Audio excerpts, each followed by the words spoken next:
A great leader is the one who has clear and defined goals and pursues those goals. Well, let me tell you what my goals are, what my highest goals are in life that I would want to be remembered for.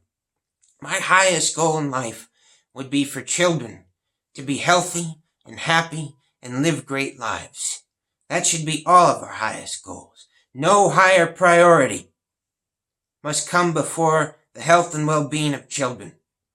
And that's why it is so completely appalling and completely unfathomable that I must tell you that I have read things that are completely horrid beyond description of children around the world who not only are able to live lives of health and well-being and happiness, but who are dying from things that we know how to prevent.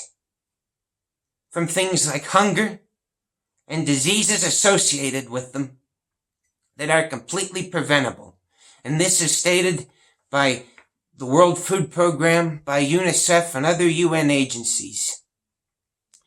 There is tremendous suffering and hurt going on for children all over the world.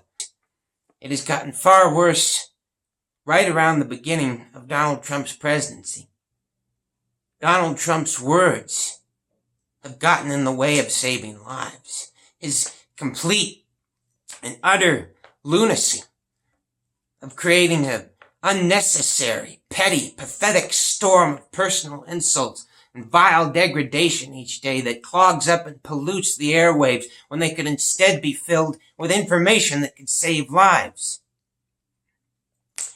But not only has he done this, not only has he ignored this, not only is he ignorant of any of these situations, he's actively made it worse through his actions.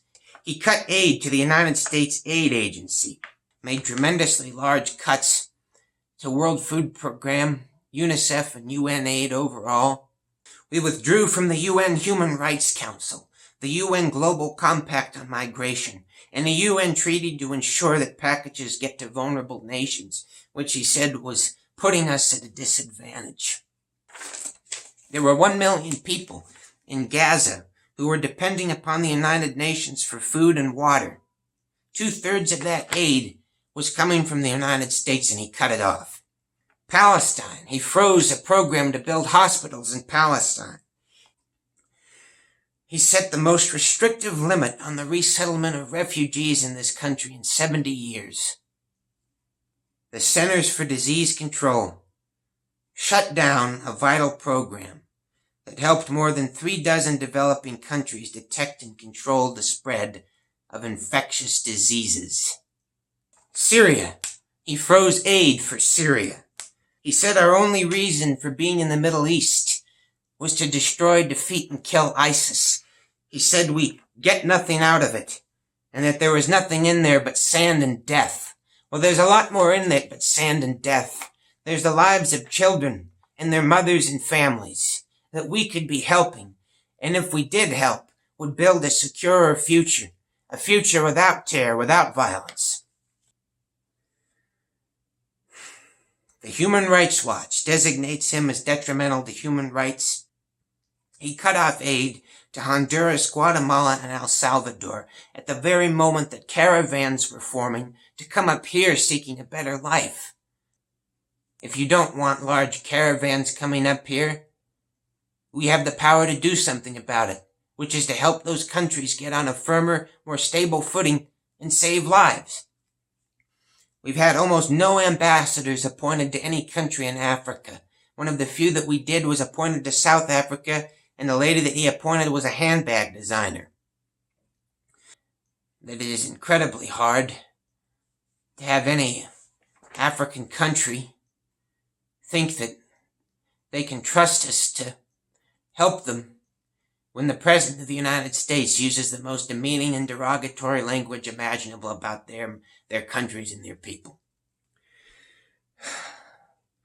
There is a World Health Organization resolution for the countries of the world to sign on to and promote breastfeeding, which they said had the potential to save the lives of 800,000 children a year.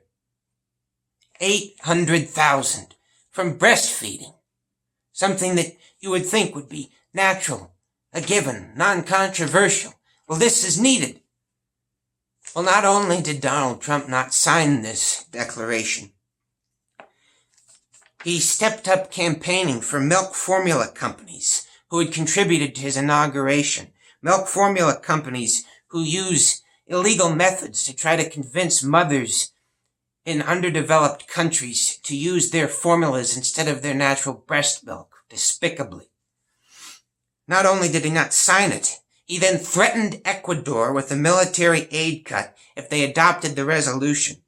And because of this, countries around the world were then intimidated into not signing the resolution, and it took, of all people in all countries, Vladimir Putin in Russia to sign the declaration to make other countries feel comfortable enough to sign the most simple thing in the world, which is to say that it's good for babies to have their mother's breast milk to save their lives. We remain the only country in the world not to sign that document.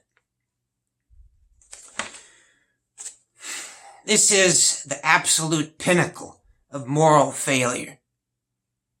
It has been nothing short of excruciating for me to watch lives be put at risk. He likes to say America first.